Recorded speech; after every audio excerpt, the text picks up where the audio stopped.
오늘 이제 하나님 말씀에 대한 설교를 준비했습니다. 본문으로 우리가 읽은 말씀이 요한 1서였습니다. 요한 1서에는 별명이 있어요. 별명이 뭐다? 사랑의 편지입니다. 사랑에 관한 말, 사랑에 관한 생각들이 요한 1서에는 많아요. 대표적으로 요한 1서가 가르치는 사랑은 어떤 사랑이냐? 크게 세 가지로 나눠볼 수가 있겠습니다. 첫 번째, 아마 여러분들 많이 아시는 말씀일 거예요. 하나님은 사랑이시라 라는 유명한 구절이 대표적인데요. 첫 번째 사랑은요, 하나님이 우리를 사랑하신다는 그 하나님의 사랑이 요한 1서에는 계속해서 강조되고 있습니다. 두 번째, 그럼 하나님의 사랑만 이야기하느냐? 아닙니다. 하나님의 사랑을 우리가 받았으니 그 사랑으로 성도들을, 같은 형제죠, 주 안의 성도들을 또 이웃들을 사랑하자라는 가르침도 계속 반복됩니다. 더불어서요, 여러분 연애할 때 한 사람을 사랑하면 그 얘기는 곧 뭐예요? 내가 다른 사람은 사랑하지 않겠다는 선언과 또 동일한 겁니다. 내가 한 여자한테 고백을 했어요. 한 남자한테 고백을 했어요. 그러면서 다른 사람을 또 만나요. 나랑 만나는데 저 사람하고 왜 만나? 왜 연락해? 왜 따로 만나고 그러는 거야? 내가 언제 너랑 만난다 그랬지 다른 사람 안 만난다고 한 적 있냐? 말이 안 되죠. 한 사람을 만난다는 건 다른 사람을 더 이상 사랑하지 않겠다는 고백입니다. 마찬가지죠. 우리가 하나님의 사랑을 받아서 하나님을 사랑하고 이웃을 사랑한다. 그 얘기는 하나님의 사랑을 입었으니 내가 세상에 영원하지 않은 것들은 사랑하지 않겠다라는 선언입니다. 그래서 그걸 성도들이 놓칠까 봐 세상에 영원한 것들을 사랑하지 말라라는 가르침도 요한 1서에는 여러 차례 반복이 됩니다. 자, 이와 같이 사랑에 대한 언급이 풍성한 게 요한 1서인데요. 우리가 읽은 본문 15절을 보면요, 이 세 번째 해당되는 가르침이 드러나 있습니다. 같이 읽어볼까요? 시작. 이 세상이나 세상에 있는 것들을 사랑하지 말라. 누구든지 세상을 사랑하면 아버지의 사랑이 그 안에 있지 아니하니. 그렇죠? 하나님을 사랑하면 자동적으로 뭘 하지 말아야 된다? 세상에 있는 영원하지 않은 것들을 사랑하면 안 된다라는 겁니다. 세상에 있는 것들을 사랑하면 그럼 그 사람은 아버지에 대한 사랑이 가슴에 마음에 없는 거다라고 했죠. 둘 중에 하나만 택해야 된다는 겁니다.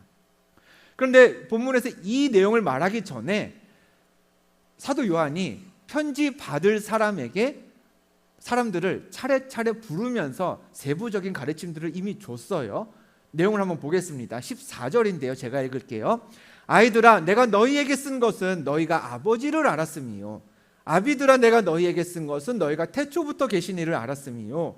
청년들아, 내가 너희에게 쓴 것은 너희가 강하고 하나님의 말씀이 너희 안에 거하시며 너희가 흉악한 자를 이겼음이라 라고 우리가 아까도 읽었던 긴 2장 14절에 기록이 되어 있습니다. 아이들, 아비들, 청년들에게 각각 다른 메시지를 사도 요한이 줬어요. 근데 오늘은 그냥 거두절미하고 청년들, 젊은이들을 향한 메시지에만 한번 주목을 해보겠습니다. 한번 다시 볼까요? 사도 요한이 청년들에게, 젊은 우리들에게, 여러분들에게 전한 메시지는 이거였습니다. 2장 14절 한 번 더 읽어볼까요? 시작. 청년들아, 내가 너희에게 쓴 것은 너희 안에 거하시며 너희가 흉악한 자를 이겼음이라 라고 했습니다. 자, 믿음을 가진 너희가 어떻다고요? 내가 너희에게 쓴 것은 너희가 뭐하고? 강하고 라고 했어요. 어째서 강하냐? 규칙적으로 운동을 했냐? 쉐이크 열심히 먹어서 좋은 몸을 만들었기에 강한 거냐? 아니죠. 하나님의 말씀이 젊은이들 안에 있기 때문에, 너희들 안에 있기 때문에 너희는 강하다라고 사도 요한이 선포하고 있습니다. 그리고 그 강하다라는 것의 증거가 뭐예요? 뭘로 증명이 돼요? 너희가 흉악한 자를 이겼지 않느냐? 악을 이긴 경험과 간증들이 있지 않느냐? 그 얘기는 곧 너희가 하나님의 말씀으로 강해졌다는 뜻이다 라고 되새기는 거예요. 여러분에게 묻겠습니다. 여러분은 강하십니까? 여러분은 오늘도 이 귀한 날 하나님 앞에 찾아와서 예배하며 내 믿음이 작아지지 않도록 간구하며 하나님의 말씀으로 내 안에 내 신앙을 채우고 성장시키길 원하는 여러분은 영적으로 강하십니까? 강한지 안 강한지를, 약한지를 보려면요, 무엇이 강하게 했다고 했지 아까? 하나님의 말씀이 강하게 했다고 했어. 너희를 강하게 했다. 그러면은 하나님의 말씀이 내 안에 있는지를 확인하면 돼요. 근데 그게 뭘로 증명이 돼요?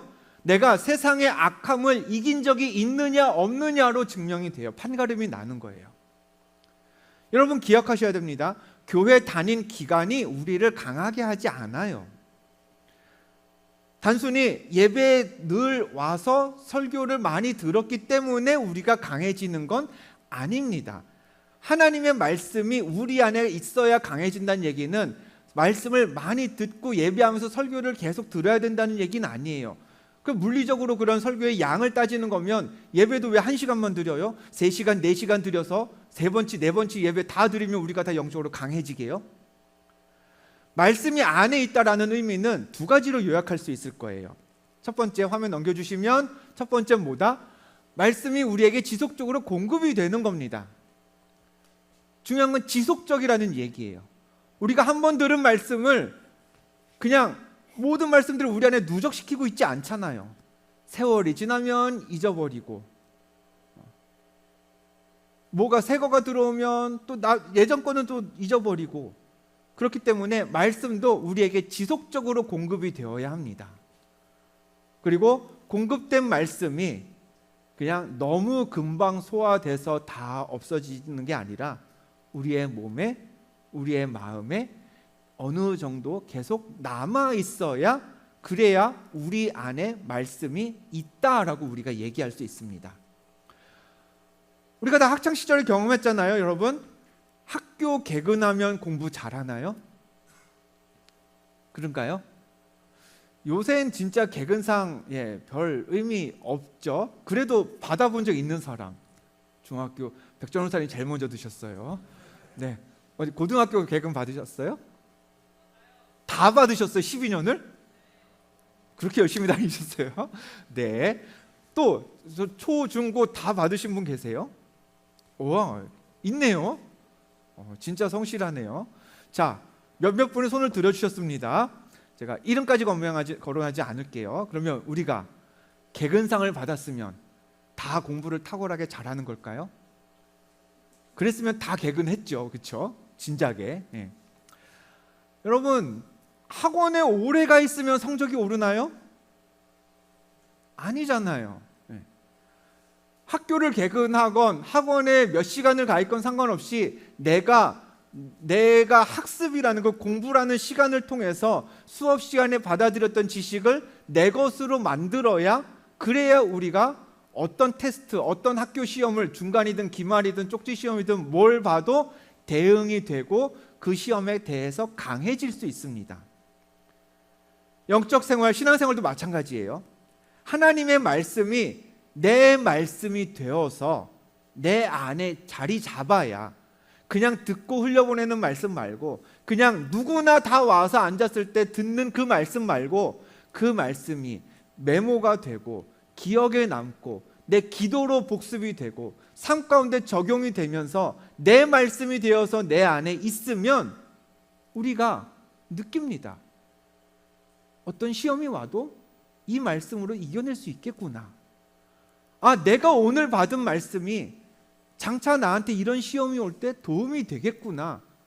이 말씀으로 힘을 얻고 잘 준비하고 잘 이겨야겠구나. 시험 공부가 잘 되면 시험이 두렵지 않잖아요. 아, 준비됐으니 가서 잘 보자. 그래, 빨리 끝내고 빨리 영광의 시간을 만들자. 그런 것처럼 말씀이 우리 안에 잘 갖춰지면 신앙생활 하는 게 어렵지 않습니다. 근데 신앙생활은 오래 했는데 내가 충분히 이 신앙생활을 잘하고 있는지 확신이 없다. 예수님이 구세주이심을 믿습니까? 라고 하면 아멘은 내 입에서 나오는데 내 삶에 내가 정말 구원받았는지 뚜렷한 확신이 없다. 여러분, 우리가 아직 완전히 강해지지 못했을 때의 대표적인 증상입니다. 아직 충분히 강하지 않다라는 이야기고요. 근데 오늘 본문은 그 원인이 무엇인지를 짚어주고 있습니다. 뭐다? 말씀이 우리 안에 충분히 거하지 않아서 그렇다라는 거죠. 그럼 둘 중에 하나입니다. 아까 두 가지 뜻을 보셨죠? 공급량이 적든가, 지속적으로 공급되지 않고 있든가, 아니면 적절한 공급은 받는데 남아있는 게 없던가, 둘 중에 하나예요. 지난 수능이 며칠이었죠? 11월 14일이었던가요? 한 보름 정도 됐습니다. 그럼 수능 점수가 보통 한 달 정도 나오죠. 12월 초, 중순, 초 지나고 중순 되면 나올 겁니다. 발표가 딱 돼요. 수능 점수가. 그러면 늘 주목받는 사람들이 몇 명, 소수 있어요. 누구예요? 다 맞은 사람들. 쓸데없이 그런 걸 왜 다 맞는지 모르겠습니다만, 네, 만점자들이 늘 있습니다. 근데 만점자들이 하는 가장 식상한 멘트가 뭐죠, 여러분? 오늘 말씀 제목하고도 연관이 되죠. 교과서 중심으로 공부했어요. 뭐 예외 없이 진짜 거의 매년 듣는 얘기인 것 같아요. 어떤 식으로든 이런 뉘앙스의 인터뷰들이 있는 것 같습니다. 저도 뭐 역시 이런 멘트에 교과서 중심으로 공부했습니다 라는 말에 크게 공감되지는 않습니다. 근데 몇 년 전이에요. 학생들의 공부법을 코칭하는 프로가 지금도 뭐가 있는 것 같긴 한데, 지금까지 있는, 이미 종영된 프로그램입니다. 지금까지 있는 프로그램은 아닌데, 그 학생들의 공부법을 코칭하는 프로그램을 보면서 거기에 수능 만점자가 나왔어요. 거기서 그 학생이 어떻게 공부했고 인터뷰하는 내용들을 보면서, 이 말을 나는 그냥 뭐 진짜겠어, 그냥 흘려듣고 또 저러네, 그냥 그러고 지냈었는데, 그때 인터뷰를 보면서 이게 진짜일 수도 있겠구나 라는 생각을 했던 적이 있어서 그 영상을 한번 준비했습니다. 보여주시겠어요? 그러니까 누군가 교과서만 보고 공부했다라고 할 때 우리의 반응이 아마 다 그럴 겁니다. 처음엔 안 믿어요. 에이, 설마 정말로 그랬겠어? 그러다가 그럴 수도 있다라고 치면은 뭐 원래 똑똑한가 보지, 나랑은 그냥 딴 세상의 사람인가 보지, 나와 다른 부류로 여기고 무시합니다. 또 하나는 뭐 누구는 교과서 안 봤나 하면서 저거는 적용해도 별로 쓸모없는 멘트라고 생각을 하죠. 근데 저도 저 영상을 보면서 이 식상한 멘트, 교과서만 봤어요라고 하는 멘트에서 우리가 놓치는 점이 있었다는 걸 찾았습니다. 만점자와 우리, 만점이 아닌 우리 다, 우리의 차이가 뭘까요? 교과서를 보는 양과 질의 차이입니다. 몇 번을 봤다 그랬죠, 저 학생이? 한 교과서를 15번에서 20번. 그럼 처음 읽을 때는 3-4시간 걸리다가 읽고 또 읽고 하면은 뭐 2시간으로 줄었다가 계속 머릿속에 내용이 남으니까 페이지 넘기기 점점 빨라지겠죠. 15번에서 20번 읽으면은 나중에는 1시간 이내에 책 한 권을 쫙 훑어보고 머릿속에 내가 잘 기억하고 있구나 라는 걸 확인하게 되는 거죠. 교과서로만 공부했다라는 걸 들을 때 우리는 그 교과서를 몇 번이나 받고 얼마나 깊이 파고들었을지는 잘 생각 안 합니다. 물론 참고서 보면 안 되고 교과서만 봐야 된다, 이건 아니겠죠. 아까도 말씀드렸죠. 만점 받은 학생들 셋 중에 2명은 뭐 학원 다니고 다 과외 받고 했을 거예요.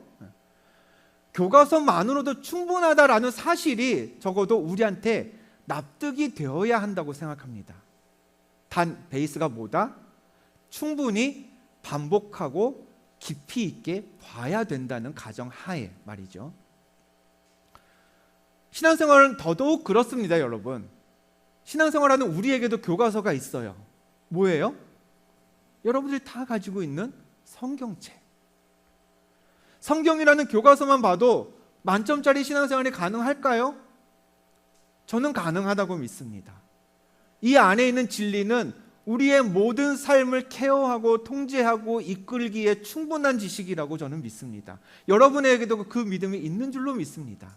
단 어떻게 봐야 그 믿음이 실제가 된다? 15독은 할 만큼 봐야 되는 겁니다. 빨간 펜을 다 써서 바꿔가며 읽을 만큼 집중해서 봐야 되는 겁니다. 요 앞에 페이지 읽다 보면은 뒤에 이 다음에 무슨 내용이 나오겠네 라는 게 자동으로 떠오를 만큼 기억에 남기면서 봐야 된다는 거죠. 그 정도 우리가 말씀을 파고들면 성경만 보아도 어떤 신앙서적, 유명한 신앙서적이나 유명한 목사님들의 설교가 없어도 우리는 이 신앙을 가지고 세상을 충분히 이길 수 있습니다. 벌써 한 몇 년 전이었던 것 같아요. 코로나 이전 2010몇 년쯤이었던 것 같습니다.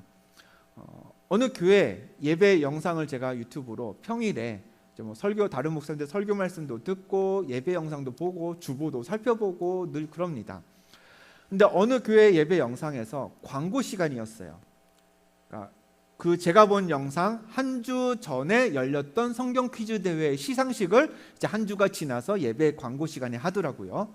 나이 지긋하신 권사님이 1등을 하셨었어요. 네, 그러면서 그분에게 이제 최우수 상을 이제 전달을 했습니다. 그리고 상품이 단기 선교 비용 전액 지원이었습니다. 제가 알기로 그 교회에서는 단기 선교를 동남아 쪽으로 갔어요. 뭐 필리핀인지 말레이시아인지 그쪽으로 갔던 것 같습니다. 뭐 여기까지는 근데 드물지 않은 케이스입니다. 근데 제가 인상 깊게 봤던 내용은 그 권사님이 그 광고 시간에 이제 이야기를 하는 겁니다. 목사님을 통해서 이 권사님은 단기 선교를 가기는 어려우니 그 권한을 상품을 다른 젊은 청년에게 이제 양도한다라는 거였습니다. 뭐 무슨 기준으로까지 정했는지까지는 제가 모르겠어요. 그런데 그 청년이 그렇게 소개받고 이제 예배에 나와서 그 권사님과 함께 박수 받고 이제 안아주고 뭐 이렇게 인사하고 들어가고 그런 것들을 보았습니다. 어땠을까요? 그 청년이 선교를 가기 전에 아마 받을 은혜는 다 받고 가지 않았을까 하는 생각이 듭니다. 누군가의 도움으로, 누군가의 기도의 힘으로, 누군가의 그 베풀어준 은혜로 내가 복음 전하러 간다? 저는 분명히 그 청년의 그 발걸음은 다른 누구의 발걸음보다도 진중하고 무겁고 정말 예수님이 십자가를 지고 가시는 그 발걸음처럼 내가 이 복음 제대로 전하지 않으면 안 되겠구나라는 마음으로 떠났던 은혜로운 선교가 되지 않았을까 싶습니다. 그 다음 소식은 뭐 모르지만요. 그러면서 저도 그런 생각을 했습니다. 언젠가 저런 기회가 우리 젊은이들에게도 있으면 좋겠다. 만약에 본인이 간다면 성경 지식이 정말 모든 교회에서 최고로 뛰어나서 가는 거니 얼마나 멋진 여행이 되겠습니까? 그리고 본인이 못 가서 그 권한을, 그 부상을 누군가에게 양도한다면 본인도 선교사를 보내는 마음처럼 흐뭇해질 거고, 받아서 가는 청년도 정말 감사한 마음으로 가서 열심히 사역할 수 있을 거고, 뭐 이런 이야기들을 이제 청년 집사님들에게 했습니다. 그리고 집사님들도 다 좋게 생각해 주셔서 오늘 바이블 챔피언십을 개최하게 되었고, 우승하는 청년을 내년에 모잠비크 단기 선교에 항공권을 다 드리고 보내드리려고 합니다. 겉으로만 보면 오늘 퀴즈 대회가 뭐 여러분 성경 읽게 하려고 막 몇백만 원의 비용을 내는 그런 행사로 보일 수도 있습니다. 모르겠어요. 그렇게 생각하실지도 모르겠습니다. 이거 너무 많은 지출 아니냐. 근데 저는 그렇게 생각합니다. 교회가 젊은이들로 하여금 성경을 펴서 읽게 하는 데에 힘과 에너지와 물질을 쓰지 않으면 뭐 어디다 그러면 다른 데다 뭐에다가 쓰겠어요. 올해 여러분과 성경 통독 캠프도 다녀왔습니다. 2번이나 다녀왔죠. 그리고 말씀을 한 번이라도 더 펴서 이 대회에, 오늘 성경 퀴즈 대회에 참여하게 했다면, 그래서 여러분들이 사무엘상에 누가 언제에 무엇을 하는 걸 기억하고 마가복음에서 예수님이 뭐라고 하셨고 무슨 일을 행하셨는지를 다 기억한다면 우리가 지출하는 금액 결코 아까운 금액이 아닌 줄 압니다. 오늘 바이블 챔피언십을 통해서 성경을 보는 유익이 이렇게 크겠구나. 말씀만 확실히 읽어도, 내가 우리 모여있는 미라클 기둥교에서 제일 말씀 많이 읽은 사람만 되어도 교회가 나를 믿고 이런 에너지를, 이런 물질을 지원해 주는구나. 여러분들이 그 마음을 전달받을 수 있으면 좋겠어요. 사무엘상 31장의 말씀입니다. 그 안에 기록된 다윗의 능력, 마가복음 16장에 기록된 예수님의 그 주옥 같은 말씀들, 그 말씀들이 여러분을 세상을 이길 수 있도록 강하게 만들어줄 줄로 믿습니다. 성경에서 가장 긴 장이 어디에 있는지 아시나요? 힌트, 시편에 있습니다. 시편 몇 장일까요? 119편, 가장 긴 장입니다. 그 긴 말씀 중에 한 부분을 오늘 이 시간 같이 읽으려고 해요. 화면 넘겨주시고 읽어보겠습니다. 시작. 주의 법도들로 말미암아 내가 명철하게 되었으므로 모든 거짓 행위를 미워하나이다. 주의 말씀은 내 발의 등이요 내 길에 빛이나이다. 아멘. 말씀이 사람을 명철하게 만듭니다. 지혜롭게 만든다는 이야기입니다. 말씀이 우리로 하여금 거짓을 미워하게 합니다. 그리고 그게 영적으로 강해지는 겁니다. 그래서 시편을 쓴 저자가 고백한 거죠. 주의 말씀이 내 발에 뭐다? 등이라는 거예요. 내가 걸어갈 길을 밝혀준다는 겁니다. 내 길에 빛이 되어준다는 거죠. 말씀 속에 내가 해야 할 일, 내가 가야 할 길 다 있습니다. 여러분, 공부가 충분히 된 학생은 학교 시험 두렵지 않습니다. 기다려집니다. 그것처럼 말씀을 잘 알아서 세상을 이길 준비가 되어 있다면 우리가 세상에 나가는 게 뭐가 두려울까요? 세상 무슨 시험도 무섭지 않은 말씀으로 말미암아 강해지는 그런 미라클 기둥교회 모든 주의 자녀들 되시기를 주님의 이름으로 축원드립니다.